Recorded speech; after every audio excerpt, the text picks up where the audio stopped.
Eu era secretário de Educação no estado do Amazonas, já por quase 4 anos à época.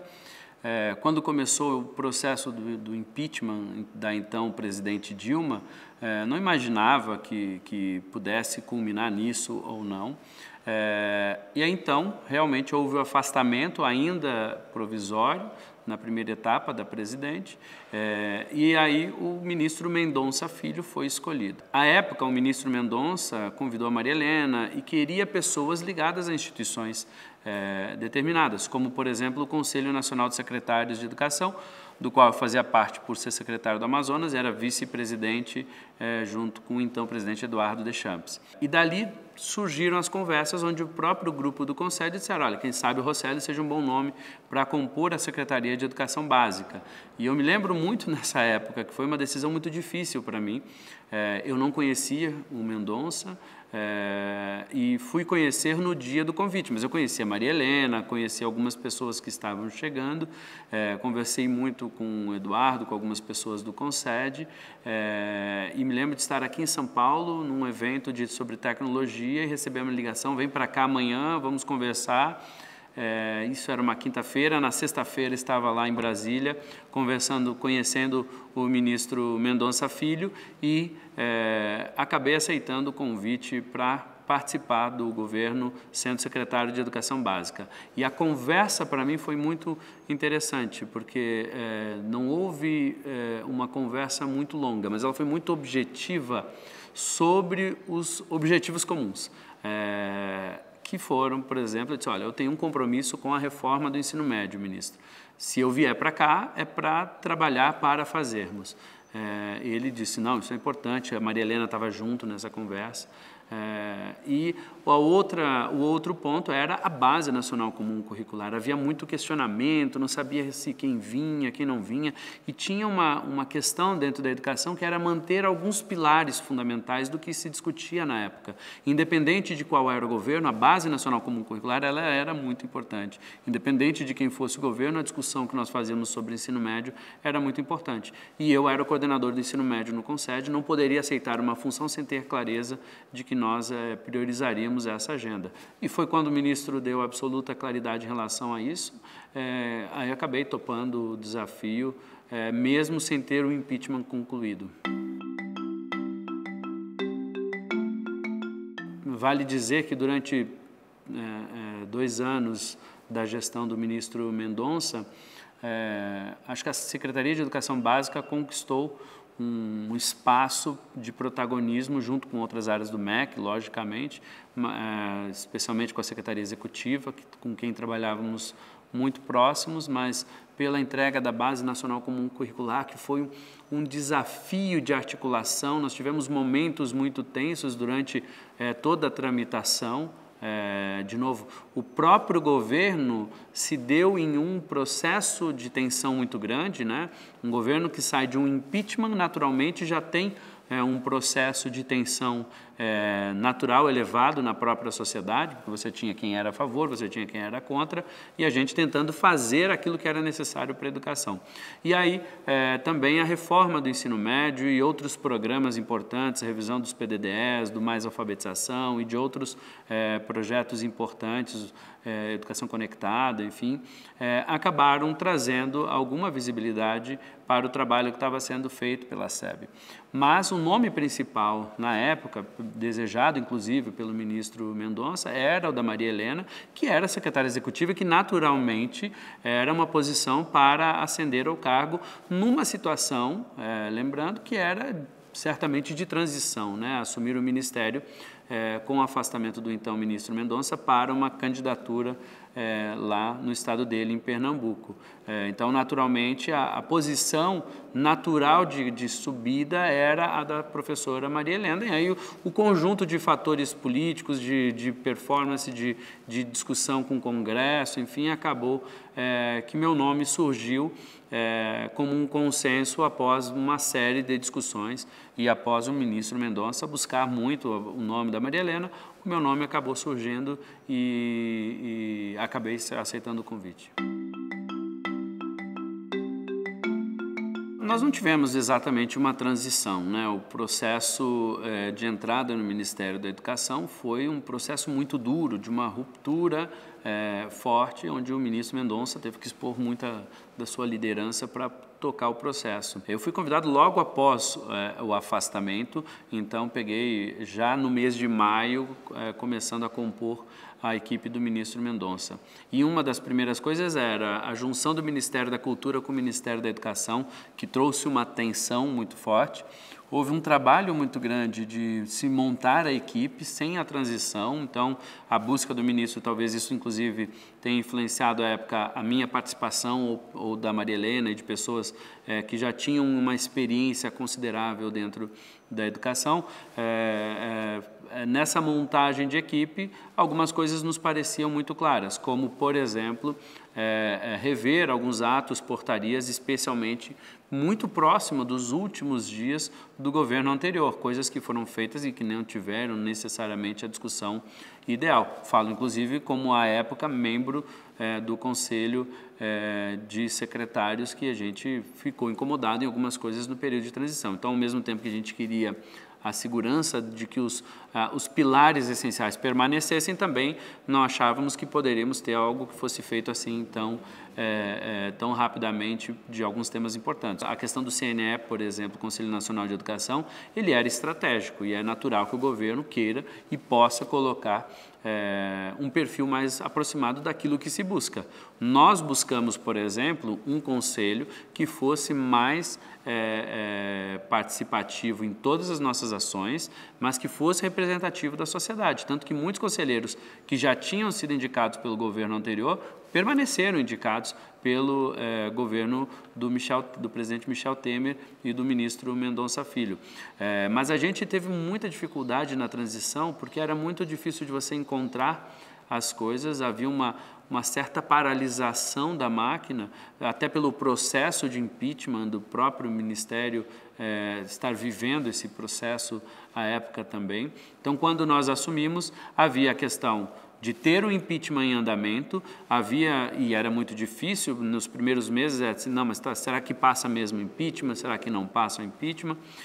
Nós já tomando pé de determinadas situações, de programas que não tinham sistema de avaliação, não tinham monitoramento, acompanhamento, né? Eu me lembro de chegar no Ministério da Educação, saindo de uma Secretaria de Educação, e olhar assim, e sem conseguir entender, sem conseguir encontrar determinadas informações com certa facilidade. Com o tempo fomos aprendendo e encontrando, fazendo uma autotransição, por assim dizer. Eu acho que havia um movimento na sociedade que era independente de partido A, B, C, da necessidade de, olhando para as boas práticas, trazermos aquilo que eram pilares essenciais. Você olha para países desenvolvidos, eles sabem responder o que é que uma criança precisa aprender em cada momento da educação. E o Brasil não conseguia dar essa resposta há muitos anos, há muitas décadas, no modelo de educação com uma parte grande descentralizada, né? No ensino fundamental e médio praticamente todo, alguma coisinha como é que tem apenas poucos institutos federais que fazem ensino médio com educação técnica, no universo de matrícula não é tão representativo. Então, como fazer e garantir o que é comum? E isso não é um acordo simples de construir numa nação como a nossa e num momento de divisões políticas tão crescentes. A primeira coisa que olhamos foi, bom, vamos olhar também, manter uma linha de processo histórico. Isso foi importante. Mas também vamos olhar para as críticas que vieram nesse processo histórico. De novo, eu participei do grupo da Base Nacional Comum Curricular também pelo Conselho de Secretários. Então, havia uma discussão muito forte à época de, por exemplo, como é que a gente vai fazer com o ensino médio? Porque se eu faço uma Base Nacional Comum Curricular com todas as disciplinas engessadas nas caixinhas, sem olhar para um modelo novo, eu estou matando a possibilidade de uma eventual reforma do ensino médio. Mas, ao mesmo tempo, eu preciso avançar no ensino fundamental, e aí surgiram decisões que foram contestadas por alguns na época, por exemplo, como a gente estava dividindo a base nacional comum, como se houvesse uma para o fundamental e educação infantil e outra para o ensino médio. E não, depois a gente conseguiu mostrar que era possível fazer uma construção onde as coisas se encontrassem e tivessem os seus pontos de ligação como tem, pactuando com a sociedade. Eu acho que superamos as dificuldades, que foram muitas, nas relações políticas, tanto pelo fato do impeachment, mas pelo fato da polarização que a sociedade estava vivendo à época, né? Uma série de aspectos que não são só políticos, de política partidária, mas sim de uma discussão que a sociedade estava buscando fazer, trazendo uma série de elementos duros para essa discussão. E eu acho que permaneceu sendo uma boa política e hoje vigorando muito bem, currículos aprovados, avançando muito, mesmo com mais uma transição de governo, porque a sociedade entendeu que isso é fundamental para que a gente avance na educação brasileira. Acho que uma das coisas mais importantes que a gente acabou percebendo no processo é que não adiantaria nós, dentro do Ministério, irmos para uma polarização ou para outra. Nós teríamos que encontrar uma solução dialogada com ambos os lados. Então, tem razão quando afirma, existe uma polarização de valores, por exemplo, inclusive com o uso de determinados termos, que ficou muito forte na época do Plano Nacional de Educação e nos planos estaduais. Ora, não podia usar a palavra gênero, não podia usar uma série de outros termos que havia uma reação muito forte. Você também deixar de usar determinados termos, você talvez não permitisse uma inclusão. E o que nós trouxemos como premissa é: escola é para todos. Então, nós temos que separar algumas discussões que eram importantes, que devem ser discutidas, haja vista que você tem representantes na sociedade que querem, que são os parlamentares, mas a própria sociedade sim se mobiliza, e a gente via isso nas audiências públicas, né? Você fazia uma audiência pública sobre a base, o que tinha de questionamento sobre gênero, sobre uma série de outros valores, era impressionante a organização como se tinha para esse tipo de movimento. Ao mesmo tempo, você tinha um outro movimento importante, que é: não podemos ser excludentes, não podemos não falar de direitos humanos, por exemplo. E a nossa solução, no final das contas, foi para não ir para o polo de não ter direitos humanos, mas também evitar o uso de determinados termos que pudessem rivalizar ainda mais e levar, inclusive, à época, a discussão da base para dentro do Congresso, como se chegou a aventar por parte de parlamentares, que queria que se tirasse do Conselho Nacional de Educação e levasse para dentro do Congresso. Nós defendíamos que não, que isso tinha que ser uma arena da educação representada pelo Conselho Nacional de Educação. No final das contas, acredito que conseguimos aquilo que é essencial para a educação está lá garantido, olhando sim para os direitos humanos, mas olhando muito especificamente para as aprendizagens e com uma visão diferente da educação, que foi incluir as competências. Existia um projeto em tramitação já há alguns anos,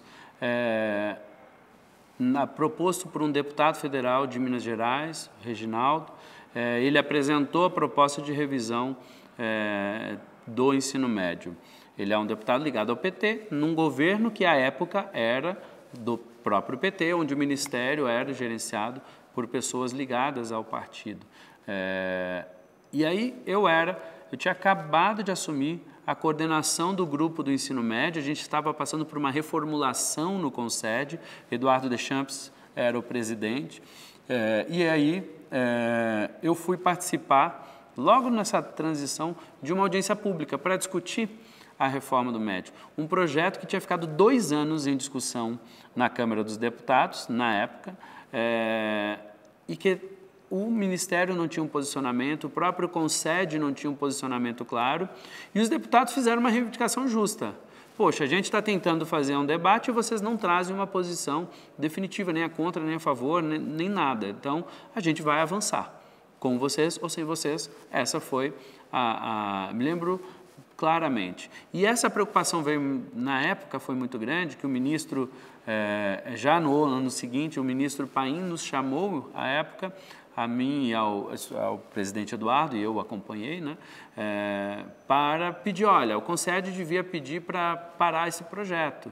E, na época, a minha posição e do Eduardo foi, nós não vamos fazer isso, nós vamos nos posicionar sobre o que a gente acha que deve fazer nessa mudança para o ensino médio, ou seja, o Concede vai ter uma posição. E foi quando a gente aprofundou muito o debate. Então, isso foi de 2013 para 2014, e nesses anos seguintes a gente avançou muito dentro do Concede, nessa reformulação, e o grupo do ensino médio acabou, inclusive, ajudando a moldar essa nova modelagem de gestão da época do Concede.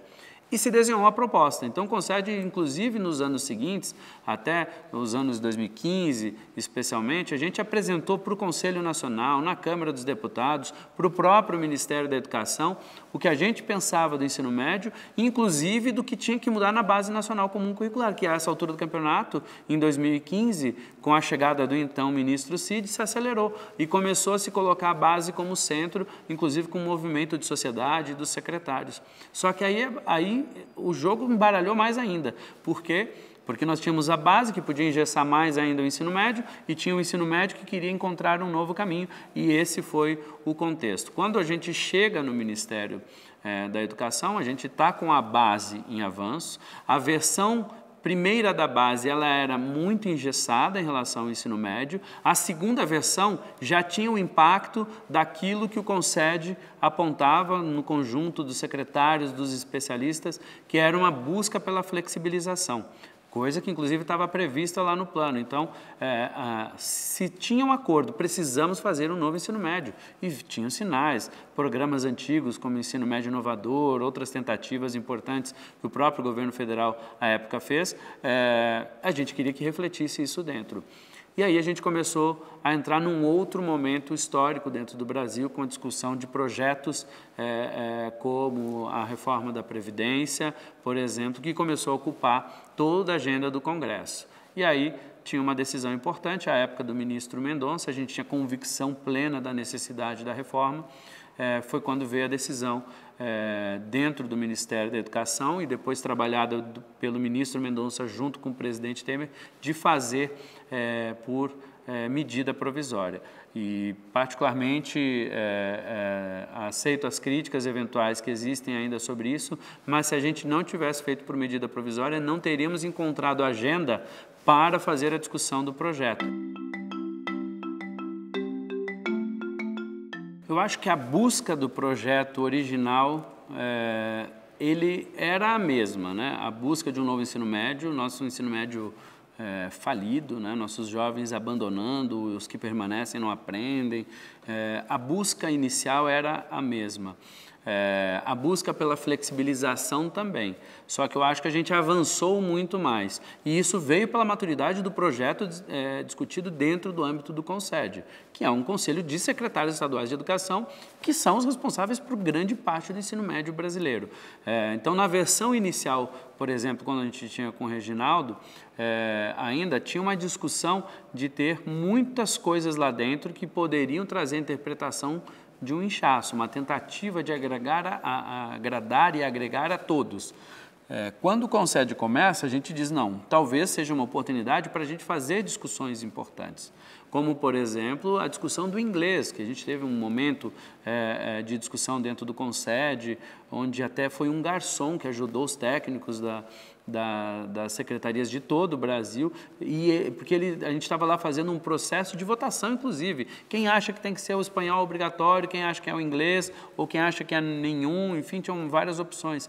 E aí o garçomzinho votava junto lá, e ele querendo falar, até que a gente deu a palavra. Ele disse, vai lá e fale, o que você quer falar, então? E ele disse, olha, eu sou garçom, eu me viro no espanhol, mas o inglês é que faz mais falta para a minha profissão. E foi quando a votação se concluiu a favor do inglês na época lá. Então, por exemplo, essa foi uma proposta que surgiu do Concede já na época, que era diferente da original. E quando a gente entrou no MEC, a gente trouxe esta evolução de proposta já discutida dentro do Concede, e ela mudou substancialmente na forma, na redação, mas no final das contas, o espírito do que se previa lá atrás, ou nas diretrizes do ensino médio, lá atrás, quando a gente fala de itinerário formativo na lei, as diretrizes do ensino médio aprovadas pelo Conselho Nacional de Educação em 2012 já falavam, por exemplo, de itinerários formativos, mas ela não tinha nem a força suficiente, nem a materialidade que era necessário para esse tema, e aí foi a importância da lei. Eu acho que uma das coisas que foi ficando claro no processo é que tinha muita confusão de informação. Muita confusão dos papéis de cada uma das legislações.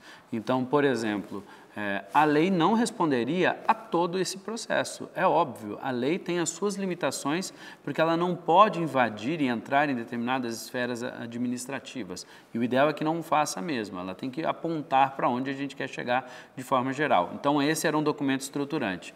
E a primeira confusão que se fazia era o papel da base. A própria lei começou a empoderar a base. Essa foi uma mudança importante no processo de discussão que o próprio CONSED pedia. Porque, olha, então, para isso, se o documento que vai falar o que deve ser feito dentro do ensino médio não deve ser tanto na lei, deve ser muito mais a Base Nacional Comum Curricular. E aqui veio aquela discussão do fim das disciplinas de filosofia, de sociologia, de arte e de educação física, que não era verdade o trabalho pelo fim. Pelo contrário, o que a gente queria dizer era o seguinte: não cabe ficar criando componentes por lei. Nós tínhamos centenas de projetos, ainda temos centenas de projetos de lei querendo criar componentes curriculares. Isso sempre foi uma complicação nesta relação, tanto com o Congresso ou entre as equipes ou dentro dos estados também.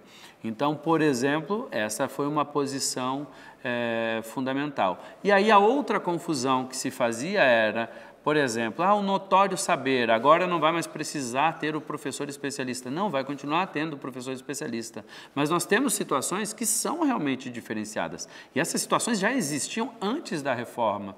Então, o notório saber, de certa forma, já existia. O que estava era se organizando. Agora, quem ia responder mais sobre isso? Eram sistemas de ensino, mas aí era necessário a construção de diretrizes para este novo ensino médio, para que este documento desse mais clareza. Foi quando, na discussão da base do ensino médio, que concluiu-se dentro da minha gestão lá no Ministério da Educação, nós aceleramos muito o processo de discussão das diretrizes do ensino médio. Por quê? Porque as pessoas queriam que a base respondesse coisas sobre notório saber, sobre outras questões administrativas, como transferência, e não caberia a base.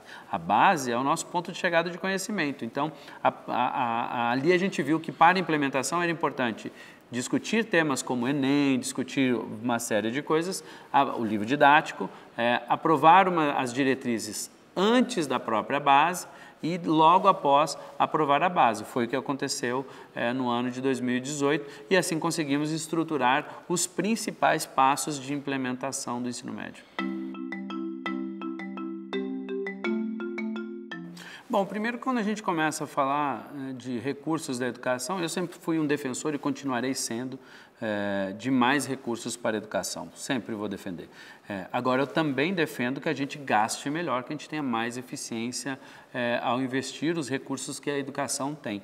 Acho que o Brasil tem muitas lições ainda, a gente aqui, eu agora, como secretário de São Paulo, ou como ministro, ou enfim, aonde estiver, sempre vou brigar por esses dois pilares. Na época, isso sempre foi uma preocupação, tanto que nós iniciamos um processo de busca de empréstimo de recursos para o novo ensino médio junto ao Banco Mundial, que conseguimos aprovar e começamos a implementar ainda no ano de 2018, foi uma aprovação em tempo recorde isso, e o início de uma implementação em tempo recorde que nós estamos andando. Começamos a revisar os programas e colocar prioridade, por exemplo, no programa Dinheiro Direto na Escola, remoldando o que era o ensino médio inovador para um programa mais focado para realmente o ensino médio. Formulamos no ano de 2018, estamos em implementação no ano de 2019, neste momento, por exemplo. Isso foi fundamental, porque o programa, por exemplo, ele muda de escolas que recebiam 20, 30, 40, 50 mil reais para valores de 250, 300 mil, 350 mil reais para cada uma das escolas que aderissem ao programa. Ao mesmo tempo, tinha o programa de educação em tempo integral, que também já trazia, dentro dos critérios, esse programa começou na época da gestão do Mendonça, ele trazia os critérios muito claramente, de trazer elementos como projeto de vida, disciplinas eletivas, ter ali uma flexibilização já dentro da escola de tempo integral. E aí, quando a gente olha, então, para a crise, por exemplo, o ano de 2018 foi um ano importante de boas brigas internas, de busca de apoio dentro do Congresso, para que a educação tivesse um orçamento melhor, tanto que o orçamento de 2019 é muito melhor já do que outros anos, porque a gente já conseguiu fazer uma articulação que foi interessante, com vários atores apoiando, com recursos para a educação. E a gente começou a desmistificar algumas coisas desse processo do ensino médio também, com relação ao fiscal. É lógico que tem desafios, é lógico que a gente tem que fazer ajustes, mas a gente começou a mostrar que existem formas de se atender, mesmo um município com uma escola, municípios muito pequenos. As próprias diretrizes do ensino médio começaram a clarear esse jogo de como seria possível implementar isso, não podemos ficar presos somente na questão de recursos, porque se for por recursos, faltarão inclusive para fazer o que a gente tem que fazer hoje. É lógico que a gente precisa ainda discutir, estamos aí no debate do Fundeb, de outras fontes de financiamento que são fundamentais para a educação, mas eu acho que o maior desafio nunca foi o recurso em si. É sempre desafiador, mas acho que tem outros desafios maiores.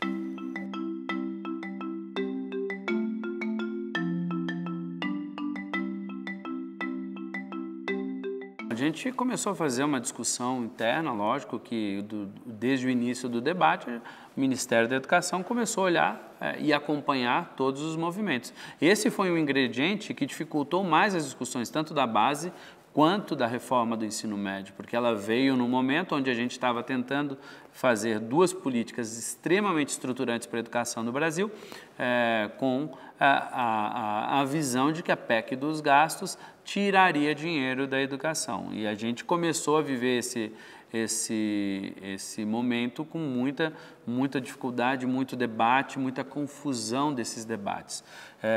A visão que nós tínhamos, e eu particularmente continuo tendo, é que a PEC do teto, ela não é uma questão focada na educação, ela é uma questão focada no governo.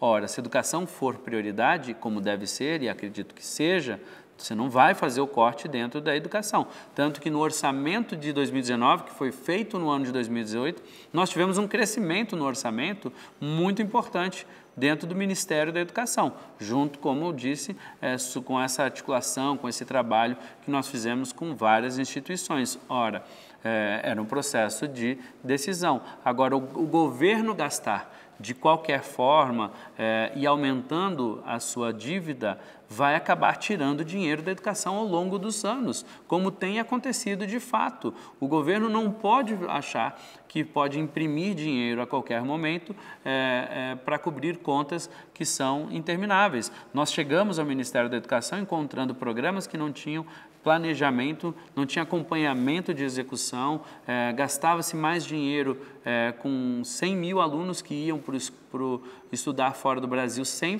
saber falar inglês, enquanto a gente não tinha um reajuste na merenda escolar após muitos anos. São processos de escolha. Então, para além da lei do teto de gastos, que hoje começa a trazer pontos importantes de melhoria na economia brasileira, se a economia brasileira não estiver bem, a educação vai receber menos recursos. Então, no final das contas, esse era um debate que para a gente sempre foi muito difícil, mas era importante que fosse feito. Quando a gente começou a discutir a lei orçamentária para o ano de 2019, durante o ano de 2018, ainda com a eleição em andamento, não tínhamos ganhadores, não tínhamos nada, a gente foi olhar para o orçamento e tinha algumas regras que nós queríamos impactar e começamos a discutir. Então foi aprovado dentro do Congresso um artigo chamado o artigo 22, que dizia o seguinte, que o orçamento da educação não poderia ser menor do que o ano anterior, justamente para evitar qualquer prejuízo e botar prioridade em relação ao teto. Se cumpre o teto, mas não pode cortar daqui da educação. E também discutindo outras coisas, como, por exemplo, artigos que a gente queria impactar o orçamento próprio das universidades, que hoje era um problema, ainda é, se resolver uma parte, que é o recurso que as universidades arrecadam poder ficar com elas, coisa que não acontecia. Então, foram uma série de pequenas vitórias nessa discussão da lei orçamentária. E aí, um dia, estou lá no Encontro Nacional da Undime, lá em Pernambuco, chego lá como ministro e tal, uma emissora de televisão vai me entrevistar me perguntando sobre o veto do presidente ao artigo 22. E eu não sabia do veto. Até então, tinha tentado conversar com o ministro do Planejamento, que estava em reuniões o dia inteiro, e já estava indo para uma coletiva informar o veto do presidente. Me lembro de ter saído do atendimento àquela emissora, um evento com 3.000, 4.000 pessoas, nem me lembro quantas pessoas, era muita gente. Eu tentava chegar, ia cumprimentando muitas pessoas, tinha uma grande relação com todos os secretários, enfim. Quando peço para ir para uma sala e ainda com a cabeça, tentando entender, cabeça quente com isso, aí disse, quer saber, eu vou ligar para o presidente, vamos ver se ele consegue falar comigo. Eu liguei para o presidente Temer na hora e expliquei, presidente, primeiro quero ter certeza que o senhor sabe que o senhor está vetando o artigo 22, que fala disso, da educação, do orçamento. Ele disse, não é para vetar isso não. Pois é, está vetando. E foi na hora, então o presidente pegou o telefone e disse, não é para vetar o artigo 22, nós vamos manter o artigo 22, que foi importante, porque hoje o orçamento da educação é muito melhor neste ano do que anos anteriores, por conta desses movimentos. Esse foi um episódio que me marcou muito. Como eu disse, eu vou brigar sempre por recursos da educação, e o presidente Temer, na época, foi grandioso quando ele entendeu muito bem isso e disse, não, nunca quis vetar isso, me traz de volta que nós não vamos vetar. E não foi vetado, o artigo está vigorando. Eu acho que, primeiro, que a gente acertou muito em determinadas visões. Primeiro, se colocou foco em coisas importantes dentro dessa gestão, e vou falar da minha gestão junto com o Mendonça, porque no final a minha foi uma continuidade ali junto com o ministro Mendonça. Foco em alguns itens importantes como a base nacional, a reforma do ensino médio, no caso da educação básica ainda a formação de professores, nos deu a condição clara de entender para onde íamos avançar. Segundo, um processo de seleção, de trazer pessoas para dentro do Ministério, de aproximar agendas, foi muito interessante. A visão de reconstruir, não pegar e jogar tudo fora, não foi uma questão, vamos desmontar tudo o que tem, o que não tem, vamos pegar o que tem de bom, manter e vamos buscar aprimorar. Aliás, isso tem que ser feito sempre, né? Parece tão simples, mas isso foi importante em programas como o programa que busca olhar para a alfabetização, como o programa do Dinheiro Direto, que foi todo revisto, né? Nós tínhamos programas que nós enviávamos recursos para a escola, não fazíamos um monitoramento, né? Nós temos um retorno muito bacana do, por exemplo, processo de monitoramento que foi criado no Mais Alfabetização, que foi muito inovador. Acho que foi um grande acerto criar políticas de monitoramento e acompanhamento mais efetivas, coisa que não é simples. No Ministério que tem que acompanhar, não são poucas escolas, são centenas de milhares de escolas que fazem parte desse tipo de programa. Eu tenho, no ponto de vista de erro, eu tenho um específico que até hoje me incomoda muito, que se eu pudesse voltar um pouquinho no tempo, eu teria feito diferente, né? Que foi no período de transição não ter publicado o edital dos livros didáticos do novo ensino médio, que nós chegamos a fazer a construção, deixamos isso pronto e, à época, nos foi pedido na transição que deixasse para o governo, no início do governo, fazer. Nós acabamos entendendo a época que se teria continuidade, com alguma revisão, enfim, e no final das contas não teve esse processo. Isso fez com que atrasasse agora o livro didático e provavelmente nós não tenhamos o novo livro didático do ensino médio pronto para o ano de 2021, como era o planejado, né? Esse, para mim, foi a minha maior preocupação e meu maior arrependimento que tenho nesse processo de gestão.